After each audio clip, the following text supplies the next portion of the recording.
Hey everyone, it's me Jocelyn, the Quantum Queen. I wanted to jump on today and shoot a kind of separate video explaining the whole twin flame journey much more in depth. If you guys jumped over, you'll probably see my very first video on the whole twin flame, like my whole take on it. Make sure you guys jump over there and watch it. It's really helpful if you've watched that one first, and then I can dive into this one. But either way, because I'm gonna go over so many details in this, it's insane. This is going to go so in depth. I probably will split this video up into 3 portions, as I'm going to explain this with spirituality and science. I'm going to combine both of them to explain the whole twin flame journey and what the crap all of it means, how to get through it. By the end of the videos, you guys will be absolutely mind blown. I can completely guarantee that. These are messages that I've been channeling from the specific entities that I keep in touch with, my own guides. The whole basis and foundation around twin flames is the Narcissism Empath basics. That's what the whole foundation is of a twin flame relationship, and really all relationships in general. Karmic relationships, soulmate relationships, all of them. The core foundation is narcissism. And I know you guys are probably sick of hearing that term. I'm saying it loosely because, first of all, I like to break down all labels. So I use them, but for a different purpose, not to go around pointing the finger. In fact, all of us are narcissistic to some degree. Meaning, all of us have some level or degree of shame, guilt, and fear in us. That is a chemical and scientific type of thing that's been released in us.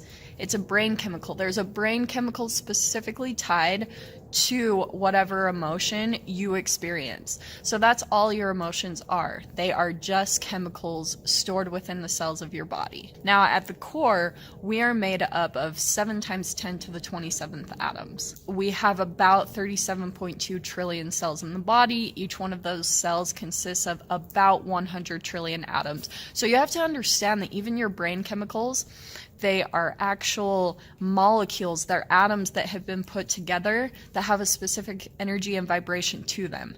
So when you think a thought and you are entangling with your childhood experiences, with your parents and the experiences you grow up with around them, all of it is chemically, like with your memorization, it's getting programmed into your neural net.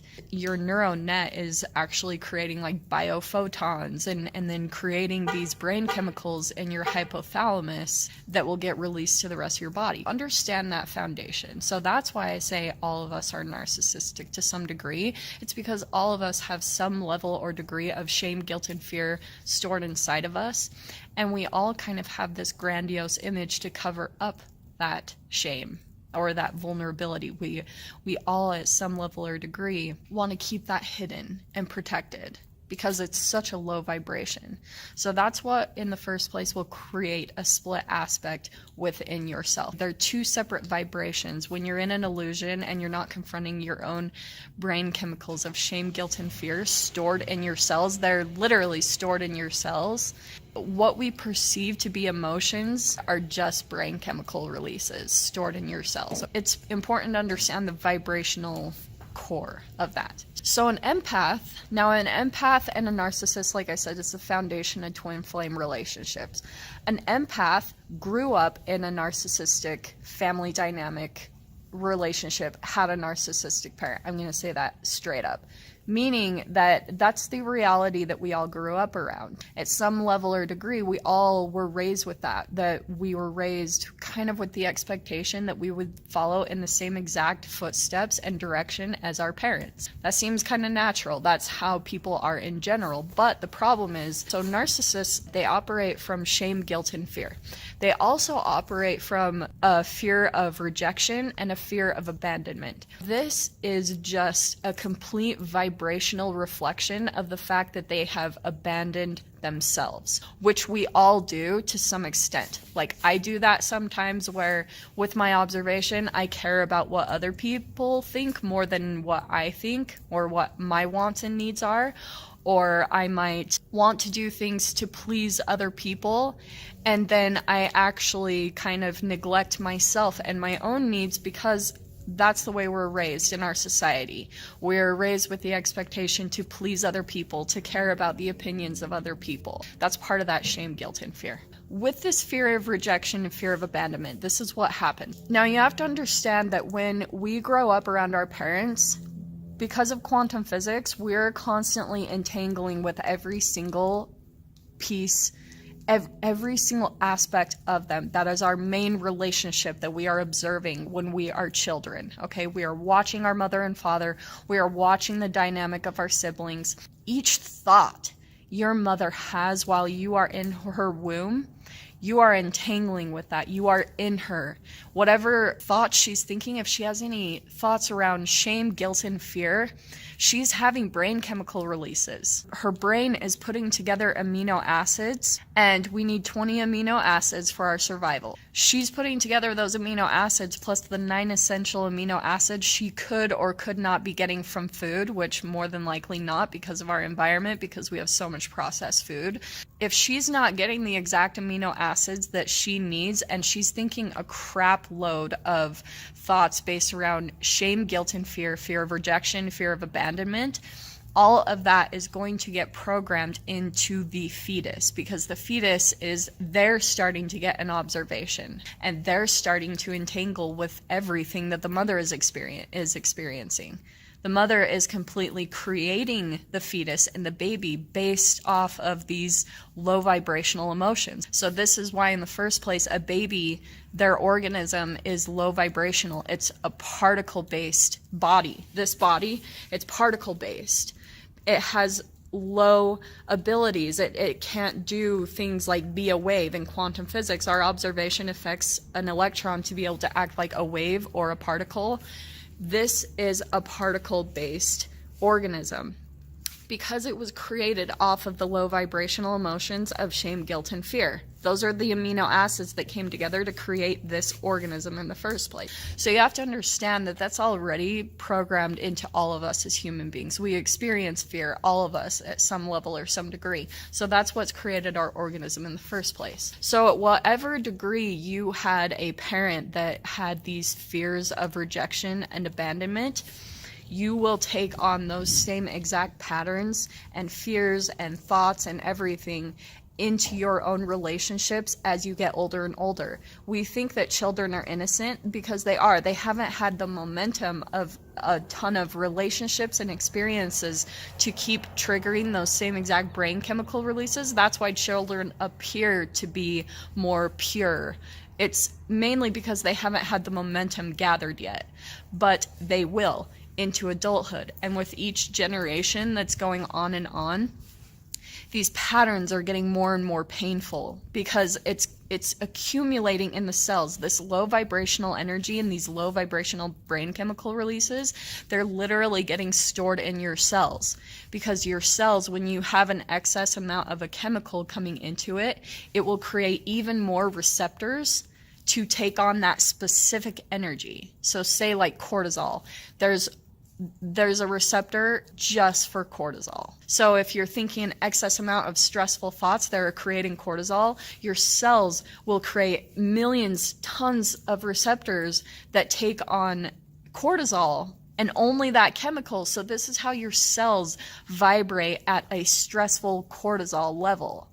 And this is the energy that you're putting out there. So this is also going to attract the relationships to you, okay? So this is the foundation of it. What will happen with this whole empath narcissistic dynamic? In the family dynamic, there's the narcissistic parent. More than likely, both the parents are narcissistic, just in different ways there. And you can jump over to my other videos where I explain the different types of narcissists, because then you'll see that really everyone is to every degree, you know, depending on where we land on this spectrum, blah, blah, blah. When your parent has all of these fears, like fear of rejection, fear of abandonment, because it's a reflection of the fact that they've abandoned themselves, they pass that down to you. And eventually this is what the empath will do in the family, is they will create this pattern with the parent of abandoning them and separating from them and rejecting them. It's a pattern that happens, and so this will also happen in the empath's relationships. They'll probably go through a multitude of relationships because they're stuck in this thought pattern and belief and brain chemical releases, all of it is a triggering that's been programmed into an empath. They will continue to repeat those patterns throughout their relationship. So this is how it leads into karmic and soulmate relationships. Karmic relationships are literally a complete reflection of all of the low vibrational brain chemical releases that are stored in your cells. And it's usually based around the toxic part. The karmic ones are toxic chemical addictions that you have. And it's where you are being triggered constantly by someone who is controlling.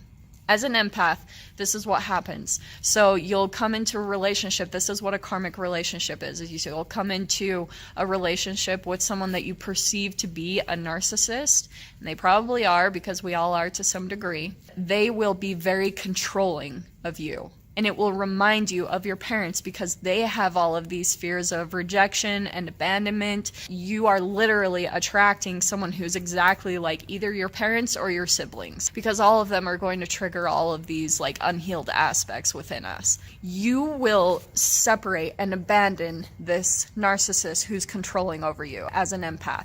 You'll want to get the hell away from them. You'll abandon them. You'll leave. This is another programming and a reflection of what's been passed down to you from your narcissistic parent that's afraid of abandonment and rejection themselves. Then you'll go into attracting a soulmate. Now we go back and forth between attracting both. Karmics are going to be the ones where a person is in control and they're reflecting our childhood relationships. The soulmate is actually going to mirror the more passive person in your family, the one who is controlled. Pretty much that whole dynamic. Someone that's maybe a little bit more neglectful, or someone that you can control. That's why soulmate relationships seem a little bit more peaceful and calm. It's because it's a reflection of the peaceful or more calm relationship that you had growing up in your family, like someone that you got along with. We think when we come out of these controlling relationships, obviously we're looking for someone that doesn't control us. Unconsciously, we actually become the more controlling one, the more dominant one, the bully. Because in the whole narcissistic family dynamic, there's a scapegoat who gets all of the shame, guilt, and fear projected at them from the narcissistic parent.